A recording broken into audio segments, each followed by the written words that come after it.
इस क्वेश्चन में मुझे ए और बी के बीच का इक्विवेलेंट रेजिस्टेंस निकालना है। तो बहुत सारे बच्चों को पता होगा कि ये तीनों पैरेलल में हैं और आप लोग इसको रटने की आदत डालते हो, बट आप ध्यान से सुनिए ये पैरेलल में क्यों है। ये पॉइंट अगर ए है बच्चों, तो इसके साथ इस वायर जहां तक ये आपका पॉइंट है इसका रेजिस्टेंस कुछ भी नहीं है। तो ये पॉइंट अगर ए होगा तो ये पॉइंट भी ए होगा। आप हमेशा दिमाग में ये बात ध्यान में रखिएगा। ये अगर बी है तो ये पॉइंट भी बच्चों आपका बी होगा, क्योंकि इसके क्रॉस कोई भी वोल्टेज का ड्रॉप नहीं हो रहा है बच्चों। तो जो पोटेंशियल इसका मान रहे हैं आप वही पोटेंशियल इसका होगा, जो पोटेंशियल इसका है बच्चों वही पोटेंशियल इसका होगा। अब इसको आप रीड्रॉ करिए। मैंने दो पॉइंट ले लिया, ए और बी के बीच का मुझे इक्विवेलेंट रेजिस्टेंस निकालना था। मैंने ए और बी दो पॉइंट ले लिए। ए और बी के बीच का रेजिस्टेंस R, फिर से यहाँ ए और बी के बीच का रेजिस्टेंस ये वाला हमने ले लिया, ये वाला हमने ले लिया। ए और बी के बीच का रेजिस्टेंस R, फिर ए और बी के बीच का रेजिस्टेंस R। तो ये आपका टोटल कॉम्बिनेशन हो गया आपका 3R connected in parallel. R between A and B is equal to R/3। कि बच्चों को कंफ्यूजन होगा कि मैंने डायरेक्ट कैसे लिख लिया, तो आप लिख सकते हैं 1/R equivalent is equal to 1/R1 plus 1/R2 plus 1/R3।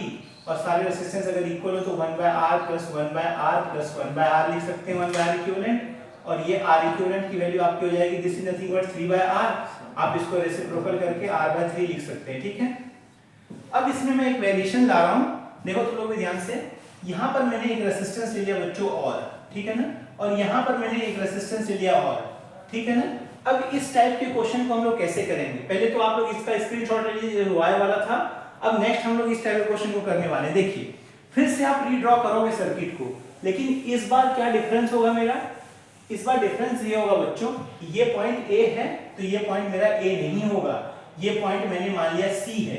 ये पॉइंट बी है तो ये पॉइंट मेरा डी होगा। तो आप देखिए ए और डी के बीच का एक रेजिस्टेंस है आपका, ए और डी के बीच ए है, ये पॉइंट आप डी ले लीजिए, ये पॉइंट सी ले लीजिए, ये पॉइंट बी ले लीजिए। कैसे आपको रीड्रॉ करना है, ऐसे सर्किट को कैसे सॉल्व करेंगे। ए और डी के बीच का एक रेजिस्टेंस R है, आपने ए और डी को ज्वाइन कर दिया एक रेजिस्टेंस R से। अब देखिए डी और सी के बीच रेजिस्टेंस R है बच्चों, डी और सी के बीच रेजिस्टेंस आपका R हुआ। अब सी और बी के बीच का रेजिस्टेंस भी R है, सी और बी के बीच का रेजिस्टेंस भी R है। अब फाइनली देखिए ए और सी के बीच रेजिस्टेंस है जो आपका R दिया हुआ है, ए और सी के बीच का रेजिस्टेंस R दिया हुआ है। और लास्ट रेजिस्टेंस की बात करूं मैं आपको तो बी और डी के बीच, देखिए बी और डी के बीच ये रेजिस्टेंस R है। तो ऐसे सर्किट आपके व्हीटस्टोन ब्रिज कहलाते हैं जो बैलेंस है बच्चों, क्योंकि इसमें जो रेशियो होता है this by this must be equal to this by this. तो अगर व्हीटस्टोन ब्रिज हो तो आपका इसमें कोई भी करंट फ्लो नहीं करता है, इसको सर्किट से एलिमिनेट कर देंगे हम लोग। और हम लोग बोल सकते हैं बच्चों R R 2R and 2R and 2R in parallel। तो आप बोलेंगे बच्चों ये 2R है आपका और ये 2R है, ये पैरेलल में है। तो आपका A और B के बीच का equivalent resistance R between A and B इस पैरेलल में वजह से आपको 2R/2 कर दीजिएगा, तो which is equal to R, ठीक है।